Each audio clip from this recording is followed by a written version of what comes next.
Justin Simmons is a veteran safety with really ridiculous stats and highlights for a currently unemployed guy. I really would have thought he would be signed by now, but he probably has multiple options to weigh or consider. Number one, because he doesn't have to rush, I guess, to sign with a team because his film performance and versatility are clear. Apparently, teams like the Jets, the Eagles, Cowboys, Chargers have already been linked to him. Selfishly, I really can't lie. I would love to see him in a Ravens uniform or a Lions one.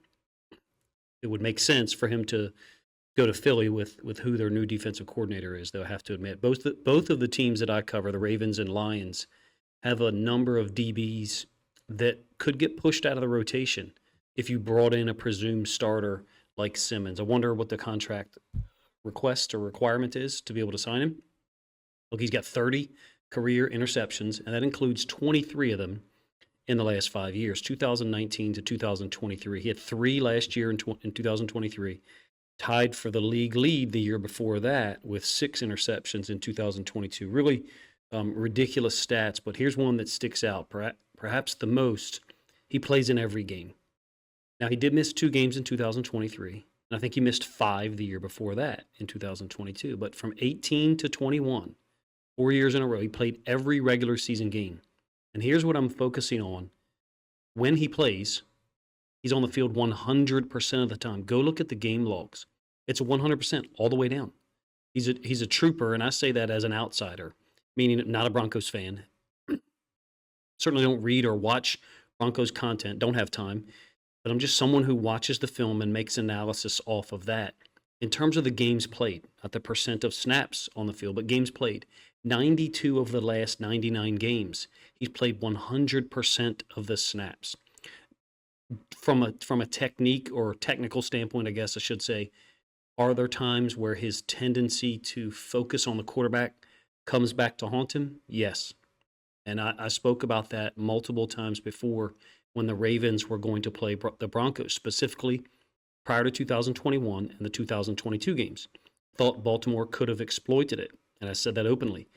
I will show 2 plays where I think that is actually what happens. He ends up letting the receiver get open because he's so focused on the quarterback, but it served him and the Broncos defense well the overwhelming majority of the time. I have to admit that. He has 30 career interceptions, like I said. He's also played a lot of games against the Chiefs. One thing to consider if you want to get out of the AFC, or if you want to win a Super Bowl if you're an NFC team, beating Kansas City is potentially a requirement. He competed against Kansas City twice a year since being drafted in the 3rd round of the 2016 draft. It's unbelievable that he was taken in the 3rd round. It's also pretty unique, if you ask me. He's now entering his 9th year in the league. Well, once he signs somewhere, he'll be entering his 9th year in the NFL, and he just turned 30 during November of the 2023 season. Whoever signs him gets a really experienced guy, particularly with the quarter half stuff that the Broncos played a lot of, in my opinion. Cover 6, whatever you want to call it. I'm not basing that off any website. Once Fangio left, I don't know. I suspect that their quarter half usage fell somewhat, but I'm not basing it off of data or something. I'm basing it off of the film that I have watched personally in the last 3 or 4 years and what I was able to get organized for this video. So let's get to the film already.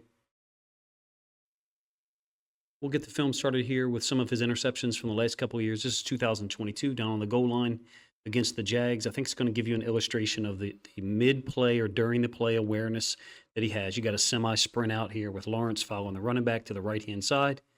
Ends up bringing the ball back, I think trying to get it to Ingram. I'll give you the end zone angle of this one. And Simmons with a ridiculous interception from about 7 yards away from where the ball was released to where he catches it, maybe even 6. Great set of hands, illustrated by the 30 interceptions, obviously, but also some of the particular ones that I'm going to show you. End zone angle, same play, down here located on the right. And you'll see the nature of Lawrence's sprint out, 200 sprint, it's what we would call it, to the right, 800 to the left. Simmons got the awareness to understand, instead of pressing outside right now to go get the quarterback, which is unlikely, he could then open up a passing lane. He makes sure to try to stay in the lane or the direction where Lawrence is looking, settles his feet, and goes and gets the football. Beautiful play, if you ask me. He's a game changer in these situations. When the ball is near him, when he's near the catch point, he is a receiver. He's a dangerous guy who can go get it.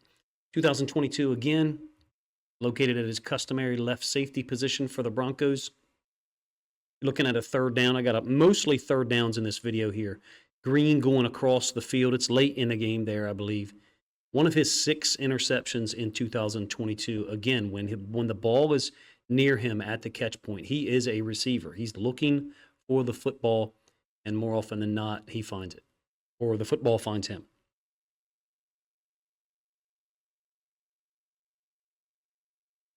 One more from 2022. This is in Baltimore. Later on in the season, the game, the Ravens were really fortunate to win 10-9. Lamar Jackson didn't play. Simmons drops down, goes to handle Mark Andrews on a wheel. Andrews kind of cuts his route off for whatever reason. It's a first down. Huntley is being pressured as he moves outside of the pocket, somewhat similar to what happened with Lawrence, except now there's a read component to it, so the back is crossing Huntley's face, and as Huntley keeps it, moves out to the right, you can see Simmons has the confidence to cover Mark Andrews on a potential wheel up the sideline, which is what I think it was actually supposed to be.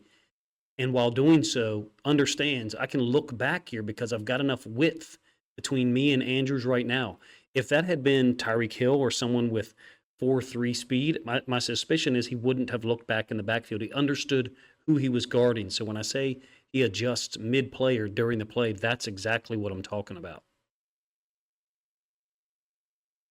2023 film is a third down. Week 6 on the road against the Chiefs. Ends up being an interception that some would say is thrown up in the air, and it certainly is from the standpoint of Mahomes. It's a little bit ill-advised with the pocket collapsing, throws the football. But what I do like about this is Simmons knows his help during the play. He passes Kelsey off to his backside help away from trips, such that it allows him to get to the front side. So when I say front side, what I mean is the trip side of this formation. 3 receivers to the right for the offense and 1 to the backside. So Simmons doesn't just adjust to who he's guarding, like I illustrated with Andrews on the previous play, but in this case, he understands what the coverage is to the backside. Seems basic for the NFL, but I think he does this with multiple coverages. There's certain guys who maybe they can do that with 2 coverages. Maybe they can do that with 3 in terms of understand where the help is, go look for some work here. And in this case, as the pocket's collapsing on Mahomes, clearly, should not try to make this throw. He's trying to get this ball all the way to the back pylon for either, this receiver, which I think is Rasheed Rice, or this guy now turning it up the right sideline. But in any case, can't get enough on it. Simmons is there to catch the duck interception. He had 3 last year in 2023. I'll show you a near interception on another third down. This is week 11 against the Vikings. I'll show this one a couple of times because I like the pre-snap communication that he gives. Certainly looks like quarter, half to me, with a man call, Maryland, Louis, whatever you want to call it, to the backside, meaning you've got 3 receivers down here to the bottom side, except they're in a bunch. And notice the width here. They're nowhere near the top of the numbers. Additionally, you've only got 1 receiver to the backside. It's 3 by 1. So to the backside, they're playing man there, pushing the nickel defender out into the flats. So I would say that this is a quarter, half delineation, where those 2 guys right there are quarters, and then this is your half player over there. But I would understand if people say this is cover 3 based upon the way that Simmons ends up in between the hashes right there. I do wonder if this is tendency-based, meaning he understood something about the formation and the situation, therefore oriented himself between the hashes. I'm not saying I know this with 100% certainty, but look at how he's positioned himself relative to the leverage of the tight end.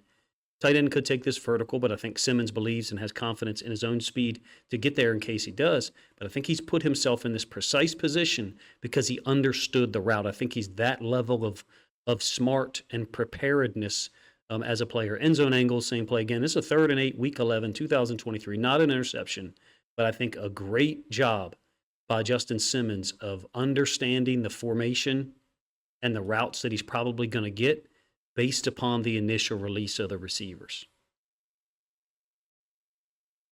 One more turnover for good measure. You got a 3rd and 4, week 10, I believe, against the Bills.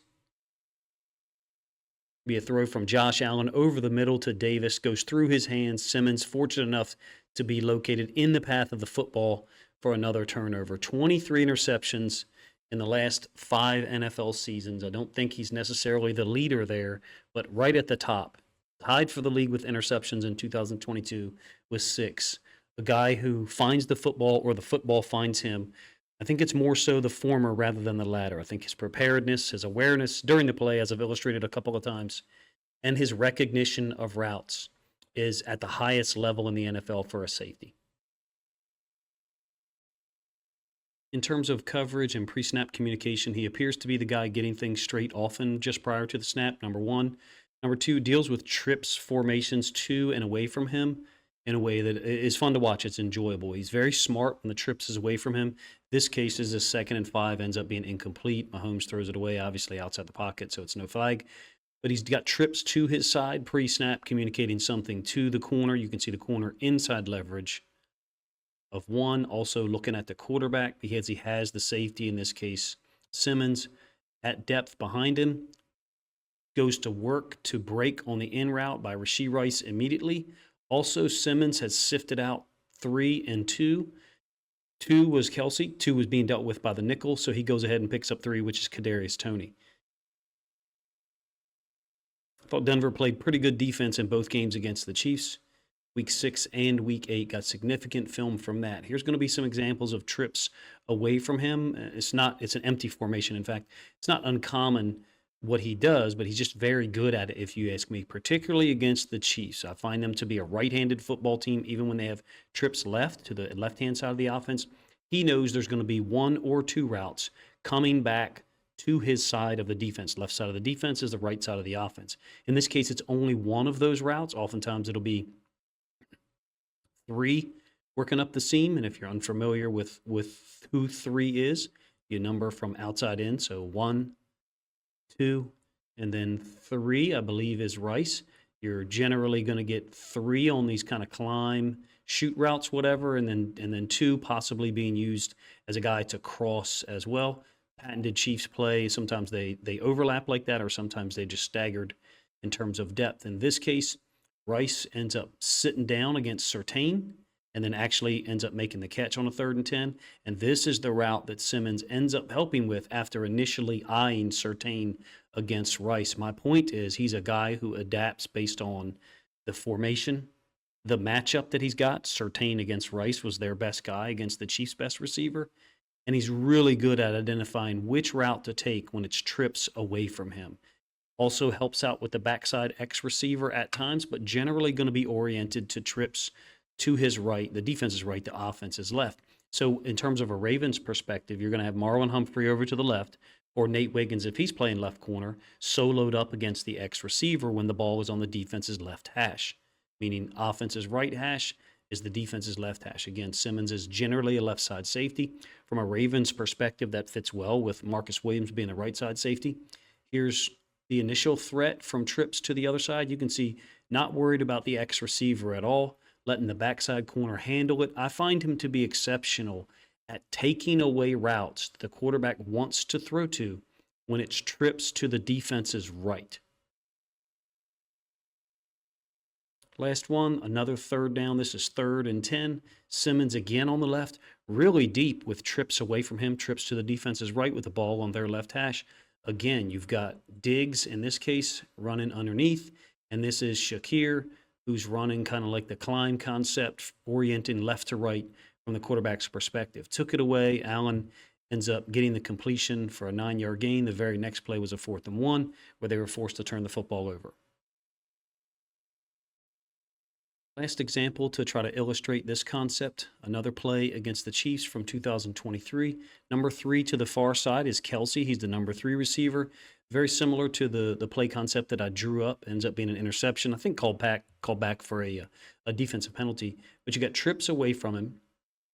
And the number 3 is who's going to threaten to his side of the field. Number 2 is going to run the underneath. Who do I think this helps out the most? Your inside linebackers, because it allows them to focus on the underneath stuff when they've got trips to their right, which is what is happening with Rice's route here. And then Simmons is now, some people will call it bracket. This is just smart coverage against trips. Corner is left man-to-man, in this case against Sky Moore. ball overthrown by Mahomes ends up being intercepted, like I said, called back. I think Justin Simmons being a part of your defense, whether you're a fan or a Lions fan, is a guy who makes not just plays when the ball is in his area at the catch point, but I think he's someone who makes other players, linebackers, corners, and nickel safeties around him better. Grabbed film from 4 games in 2023 to kind of do an evaluation of. Didn't see him matched up against tight ends in a man-to-man structure consistently, but I think he does a nice job against tight ends nonetheless. It's a 2nd and long against the Vikings week 11. The 4 games I grabbed, by the way, is 2 against the Chiefs in the division, week 10 against the Bills, and then week 11 against the Vikings. TJ Hawkinson, he was matched up with him repeatedly. 3 or 4 in-breaking routes, 3 or 4 out-breaking routes. Simmons is generally in good relationship against tight ends from a speed, agility perspective. I think that's the matchup that makes more sense.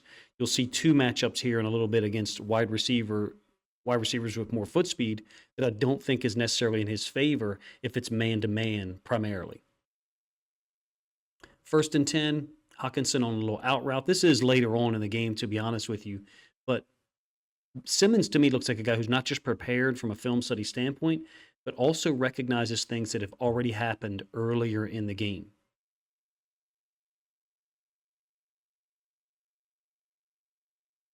Last one here against another tight end, Hawkinson. Again, this is same possession, by the way. He's almost always located on the left, trying not to give away the coverage, number 1. Another out-breaking route by Hawkinson and another pass defensed for Justin Simmons. He's a very versatile player from a coverage standpoint. I think he does a great job of playing his zone or matching routes and being able to eye the quarterback at the same time. Occasionally, has it been a dangerous game that's gotten him burnt? Yes. 3rd and 2 here in that Week 11 game against the Vikings. Going to illustrate what I'm talking about. Simmons is located to the left-hand side of the defense. It's 11 personnel, Pro Twins A. Dobbs doesn't even fake the throw or begin to pull the pin on the grenade to Hawkinson, and Simmons is jumping it. Well, it makes sense. It's 3rd and 2. The route is past the stick, so he doesn't want to give up a first down. My point in showing you this is Simmons is very adept normally at being able to keep eyes on the quarterback and the routes in front of him or in his area. This is a rare occurrence.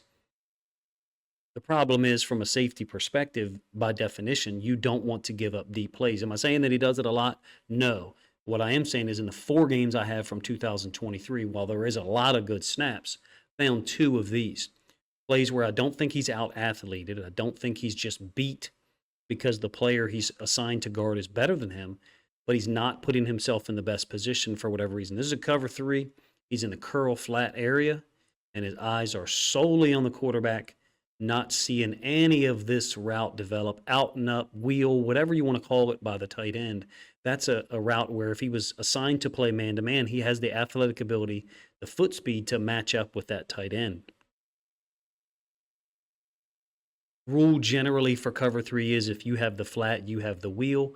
My suspicion is if Josh Allen's helmet was looking here, then Simmons would have been tighter to that receiver and or oriented himself on inside leverage to then begin to handle that wheel, that vertical that's outside of the corner's coverage area, meaning you've got the corner on the vertical by 1. Someone has to handle the wheel by 2, even though those guys didn't necessarily line up in that position. It was almost like a stack formation to that side. My point is he's a little too focused on the quarterback at times, and there have been situations where people have been able to take advantage of it. Last one that is in a negative light, I don't think you want him matched up against faster, young wide receivers that are extremely athletic. This is Jordan Addison running across the field. It's a play-action concept.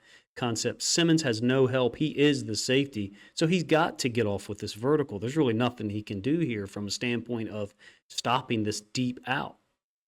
There is no one deeper than him, so he's got to be prepared to turn and run because there is a foot disadvantage if you were just in a race, 40 or 60 or 100-meter dash. I think Jordan Addison's going to beat him, and there's dozens of those guys across the NFL. Wouldn't want him in a base personnel defense matched up with a wide receiver like that consistently and asking him to not give up either the deeper concept, the vertical up the seam, or the deep out that you saw Addison make for 18 yards. Finally, he's a very willing, capable tackler. You're talking about between 70 and 90 tackles in each season he's played, generally between 85 and 92 tackles when he plays 16, 17 football games. This is first possession, first possession week 11, somewhat similar formation to the one I just showed you where Addison motioned across and then play action was able to get loose on the deep out. In this case, it's play action, first possession, and Simmons is able to ID the tight end coming across the field who's out leveraged the inside linebacker. Yes, it does end up being a completion. Does it go against Justin Simmons? I sure hope not, number one. Number two, he's a sure tackler, able to hold the guy to a 5-yard gain and force a third down. Wildcat situation, Dobbs motions out of the backfield. Simmons, as soon as he saw that, put his mouthpiece in. Now, maybe he was already communicating to someone, and that's why his mouthpiece wasn't in. But as soon as Dobbs motions out, look, you can see he's putting his mouthpiece in. So not only is he smart during the play and pre-snap from a standpoint of the scheme or the play that might be coming, he's also smart when he knows he might be on the train tracks. He's a sure tackler, very intelligent, very aware player. From a Ravens or Lions perspective, I would not be upset at all if they were able to go get a guy like this. His salary last year was certainly going to be pretty high. Isn't used as a blitzer often. Both of those teams I just mentioned, Ravens and Lions, have nickel safety types who are really good blitzing, crossing the line of scrimmage, being a run stopper, and Kyle Hamilton and Brian Branch. So you wouldn't pick up a Justin Simmons for that. I'll give you the end zone angle of this one in a moment. I think the outside linebacker is supposed to deal with this tight end a little bit longer than he does, but nonetheless, Simmons still has the explosiveness, still has the ball skills. I think you probably always have the ball skills. If there is a relative weakness for it, potentially signing a Justin Simmons, it would be occasionally matched up against the slot receivers, which you wouldn't put him in that position consistently anyway. You guys have to let me know if you'd be a fan of and advocating for your team to sign Justin Simmons, regardless of the salary structure. I think it would have to be a particular number for both teams. I do think that Justin Simmons brings a lot to the defense for either team, Ravens or Lions, or any other team across the NFL. I fear that he's going to sign with the Eagles and just supplement that defensive secondary more. The C.J. Gardner-Johnson free agent signing confusing already because they had elected not to sign him almost a year prior, and then they brought him back. With Fangio being in Philly, it certainly looks like being reunited there would make a lot of sense. You guys have to let me know what you think of the player that's still there at 30 years old at this point, mid-May, number one, and number two, the plays that I picked to try to illustrate his skills, which are at an extremely high level across the board. Relative weaknesses, I think I tried to illustrate to you with film. You have to let me know if you agree with any or all of that evaluation. Appreciate you guys' time, man. If you think other Ravens or Lions fans would appreciate this video, then please consider grabbing a link to this and sharing it out on social media to help this content get more reach.